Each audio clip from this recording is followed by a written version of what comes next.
আমি কিছু বলিনি, সাফ জবাব শ্রীলেখা মিত্রর। ভিডিওটি শেয়ার করে অভিনেত্রী লিখেছেন, রচনার এডুকেশনাল কোয়ালিফিকেশন নিয়ে আমি কিছু বলিনি। কে কি পাস, এটা আমি একটু ক্ল্যারিফাই করতে চাই। এটা আমি কখনো বলিনি, আমার জানার কথাও নয় যে কে কি পাস। কারণ আমার কাছে ডিগ্রিধারী মানেই শিক্ষিত নয়।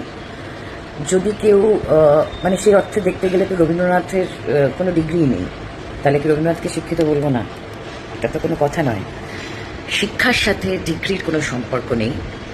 আমি এরকম কোনো দাবি বা এরকম কোনো কথা আমি বলিনি।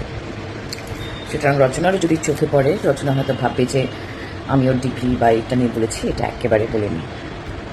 মজা করেছি, আপনারাও যে বিষয়টা নিয়ে কথা বলেছেন সেই বিষয়টা নিয়ে আমি তো জাস্ট নিউমারিক্যালি বলেছি 1 quintal is equal to so and so, এর বাইরে কিছু না।